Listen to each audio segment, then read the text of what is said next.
Frères et mes sœurs, que la grâce du Seigneur vous soit renouvelée en abondance. Dans l'espérance et l'espoir que vous vous portez bien. Que votre foi n'a pas baissé. Ce matin, je voudrais nous parler de la nécessité d'être resté éveillé, d'être réveillé. La nécessité du réveil spirituel. En ceci, nous voulons lire dans le livre du prophète Ézéchiel au chapitre 37.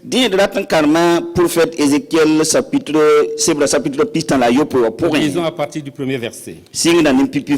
La main de l'Éternel fut sur moi, et l'Éternel me transporta en esprit et me déposa dans le milieu d'une vallée remplie d'ossements.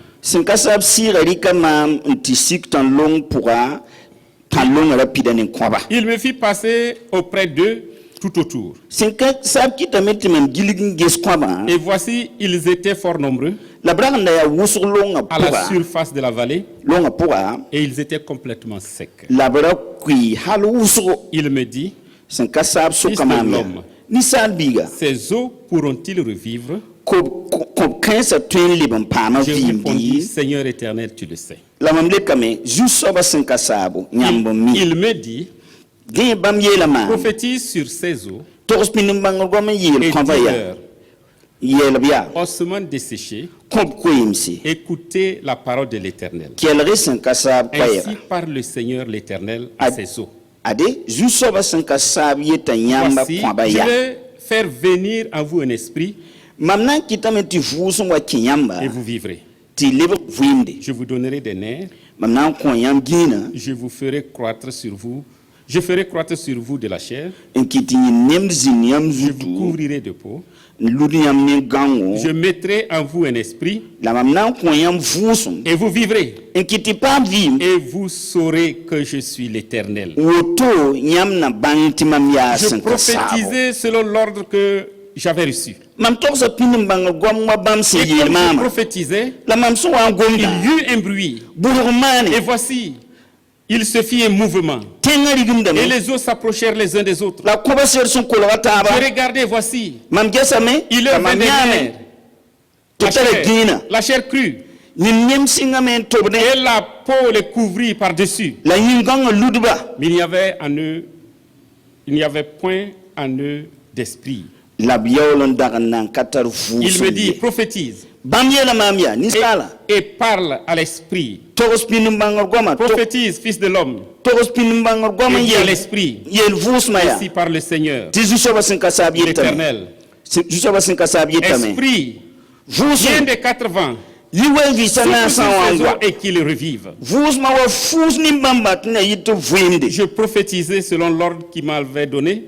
L'esprit entra en eux, et ils reprirent vie, ils se tinrent sur leurs pieds, c'était une armée nombreuse, très nombreuse. Alléluia. Amen. Vous savez, la routine peut s'installer facilement dans nos vies. Et nous faisons les choses sans réellement y réfléchir. Tout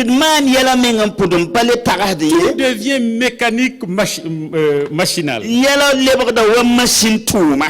Même notre vie spirituelle peut devenir une routine. L'essence même de la présence du Saint-Esprit en nous peut ne plus être manifeste. On se contente de faire les choses comme la culture de notre dénomination le veut. Comment pouvons-nous impacter le monde par une spiritualité sans vie? Il y a des symptômes qui montrent que la spiritualité, notre spiritualité est sans vie.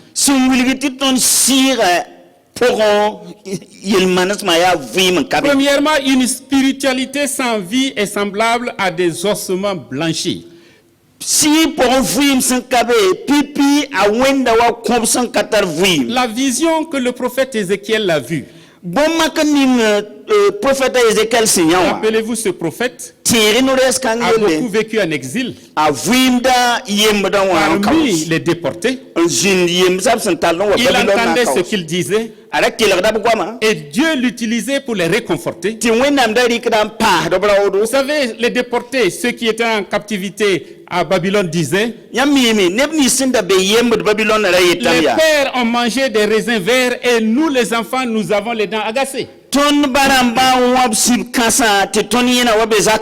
supportons ou nous portons sur nous les conséquences des fautes de nos parents.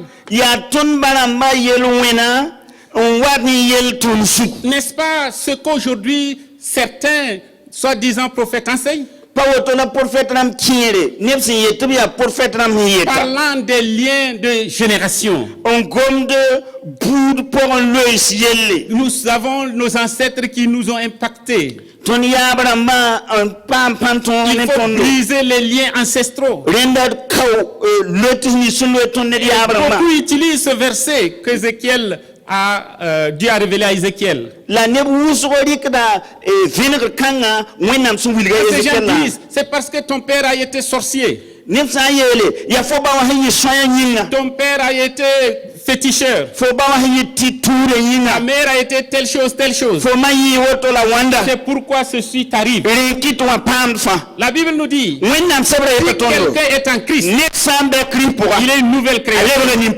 Tout est devenu nouveau. Dieu dit à Ézéchiel, dis à ceux qui sont en captivité, dis aux enfants d'Israël, vous ne direz plus jamais ce mot. L'âme du Père et comme l'âme du Fils sont à moi. Vous ne direz plus jamais ce proverbe en Israël. C'est l'âme qui a péché qui mourra. Il dit d'utiliser ce proverbe. Comment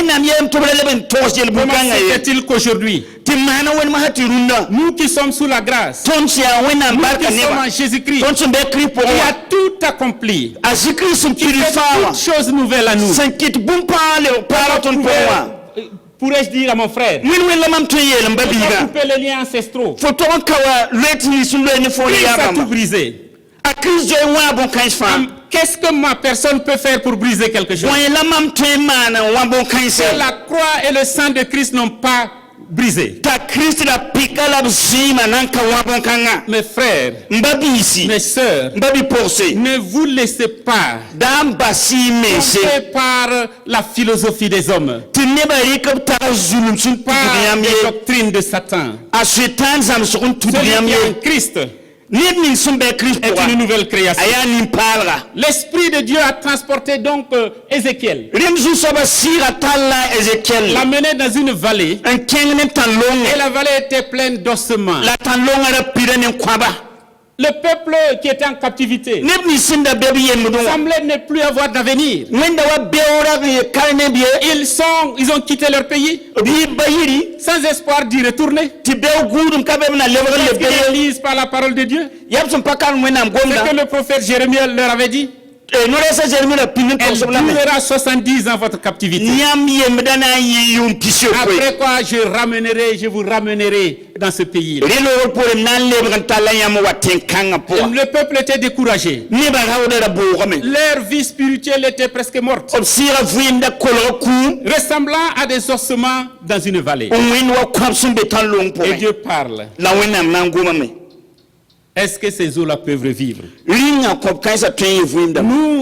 Nous connaissons que l'image des ossements est terrible à voir. Surtout les ossements humains. La vue même des squelettes. Entre les rêves, ça devient des cauchemars.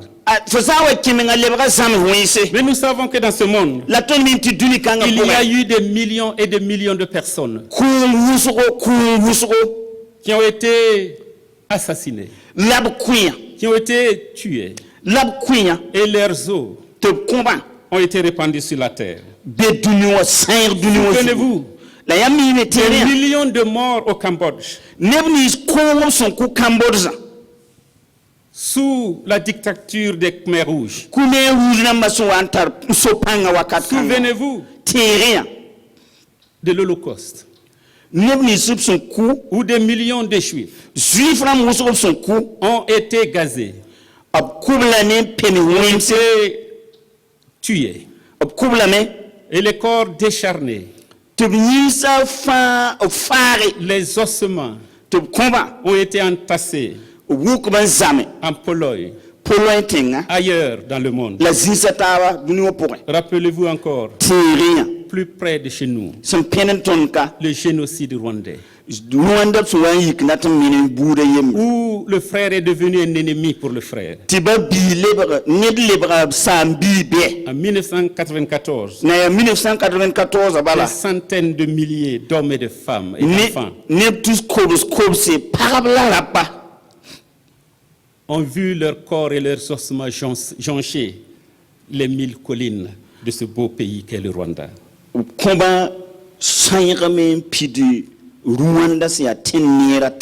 Est-ce que ces ossements peuvent vivre? C'est ce que Dieu a posé comme question au prophète. Et le prophète a dit, oh Dieu, c'est toi seul qui sais ces choses. C'est toi qui sais ces choses. Parce que c'est toi qui as créé. Tu peux recréer. Tu peux redonner vie. Quant à moi, humainement parlant, je ne peux pas me prononcer. Est-ce que dans nos circonstances actuelles, notre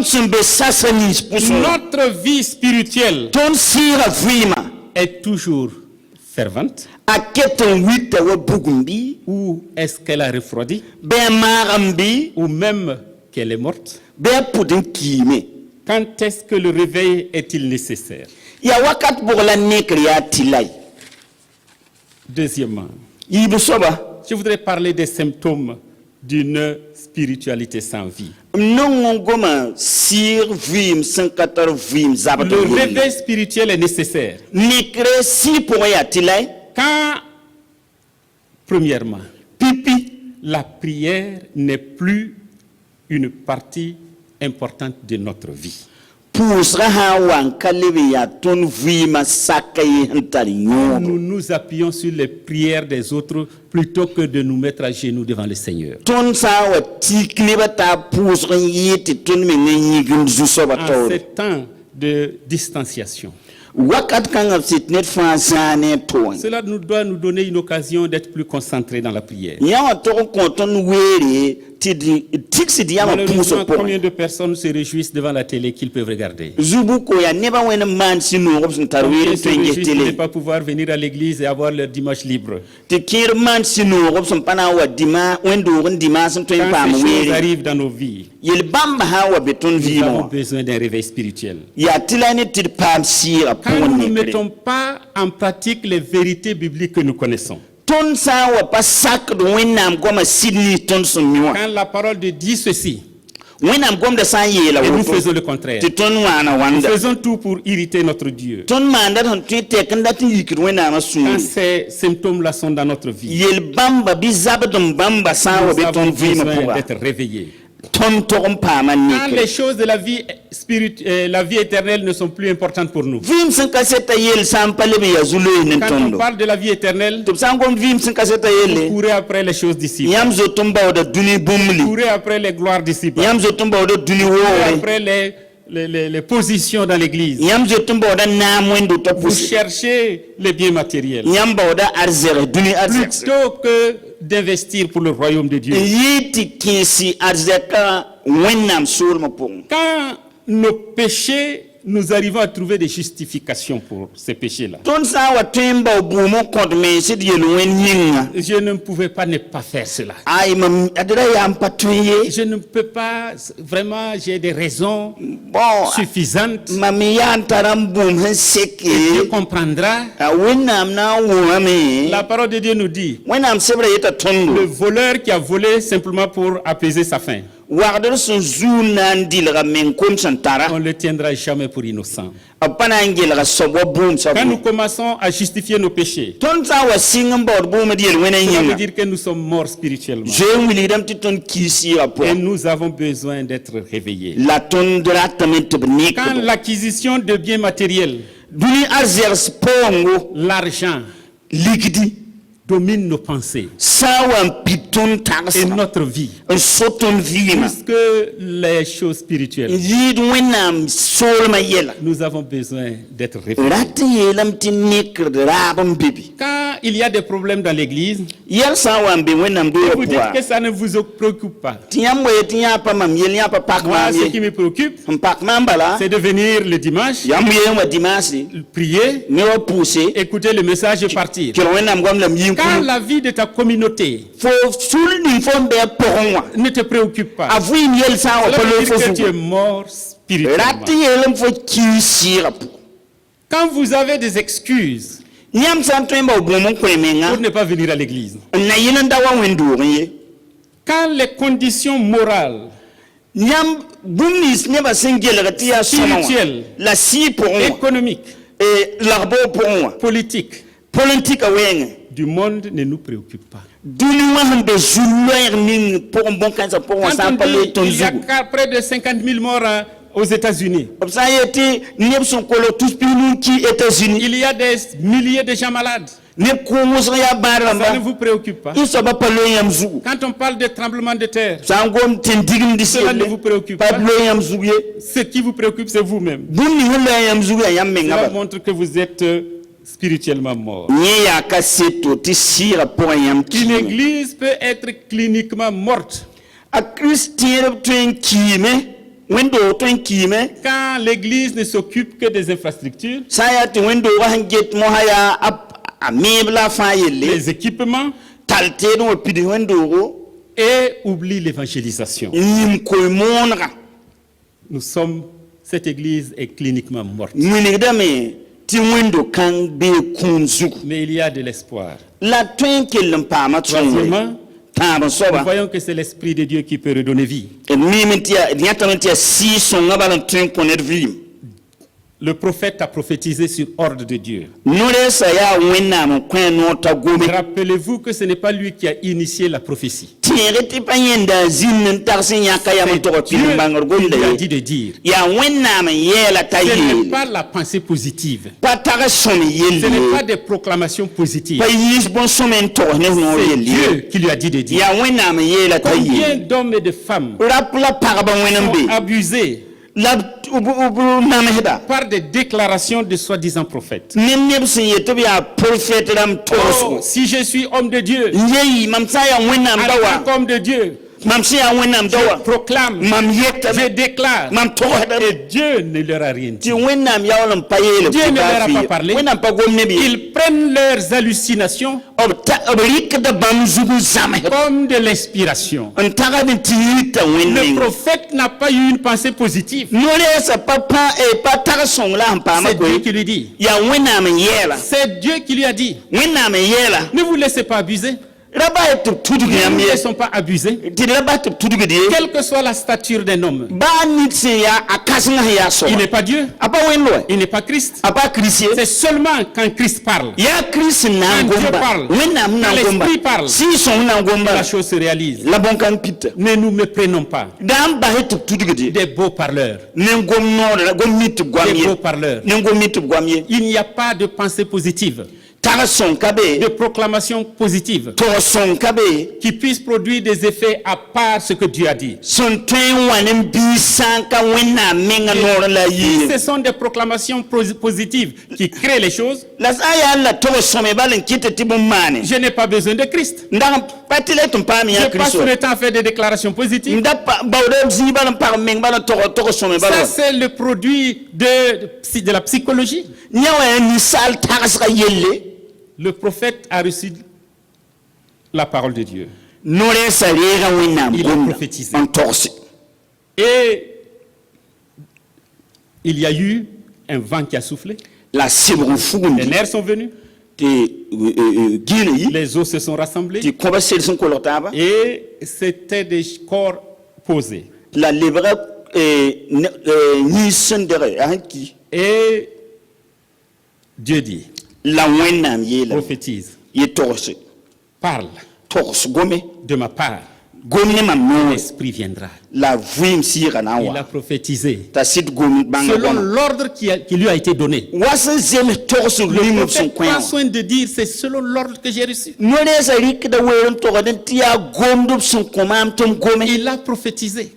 a goma bangar gomda Et un bruit s'est fait entendre. la burgmane Qu'est-ce que cela nous rappelle? ni tira ton boy N'est-ce pas le jour de la Pentecôte? papan ko ta yel sida Ils étaient tous unis farasi dans un même lieu. mbezinga Tout à coup, zipo il vint du ciel arzana un bruit burgmane semblable à celui d'un vent impétueux. son wen sop kasin Remplit la buru salle. wan pidzinga Des langues semblables à des langues de feu la zelmu wen buvelim set est descendu, sigi séparées les unes des autres, welak tab yembre yembre posées sur chacun. zom net kam Ils fazu furent tous remplis du Saint-Esprit fa pa ma si son pidubo et ils parlèrent en langue. a sing nan to banga Alléluia. alléluia Jésus savait a jésus la que mimi sans son esprit, ti bam sira nous ne sanka pouvons be pas vivre notre vie spirituelle de manière efficiente. ton ka to vim det sira vim ta Nous ne pouvons zemisi pas être des témoins de l'évangile. ton pato yi konora ka setram ye Il a dit, la biela me attendez, oto la biela je ya vous enverrai la promesse. gnitim nan tuma songran ko Il y a un besoin urgent de réveil spirituel. si pour nekra araba ya arab si ya Quand nous pidam pidam découvrons ces symptômes dans nos vies, ton sa wa bangti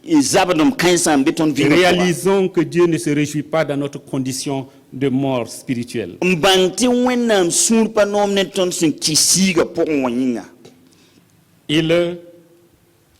Il veut que nous prêtions l'oreille à sa parole. bam data metit killi tubren kila bam gomda Et cette parole peut se manifester dans notre lecture de la parole de Dieu, la gom kan ten pukaton son watan karam ou wenam de la sibra pour prédication, wala koy mon wakati ou par une prophétie qui est donnée. wala pinim bangor gomdum son torse Il faut laisser le Saint-Esprit opérer en vous. basi si son to man tu niam pour Repentez-vous. teki yam ko sugul Si nous réalisons que nous sommes morts spirituellement, it sa wa mikti kisira pour nous avons besoin de nous repentir. ya tilani Et teki la yam ko repentance n'est sugul pas une fois pour toutes. teki yam ko sugul pa Toutefois que vugul bal nous wakat fa nous yin retrouvons des tâches dans nos vies. wakat fa to hot son watan beton vimo Revenons, repentons-nous. ton to libre wa men teki Le yam ko Seigneur a sugul besoin d'une église vivante, jusso barata window son vie construite avec des pierres vivantes ab son meni ku vise qui peut apporter la vie, son twintal vimo la lumière et l'espoir la vinam la tib à gudum ce monde. duni kanga Un yinga corps mort ku yin sinki est inutile apatari nyundi et n'est que souvenir ya tingal mo habala ou momie. wala kumupson manan derla Et la ko parole ken de Dieu gehda dit, la wenam gomna yetame réveille-toi, neke toi qui dors. fo hon konya neke Réveille-toi, neke toi qui dors. fo hon konya C'est le moment de nous réveiller. ya wakat ton son to nek Ce mas n'est pas le temps de dormir. pa gwen wakati Nous voyons les signes qui manifestent ou qui démontrent la venue imminente de notre Seigneur. ton yata ban la cassette sungun giti ton juso ba Christ wa nga pinram Réveillons-nous et neke et que l'Esprit agisse en nous. la benam sira ton poussé Amen. amina Amen. amina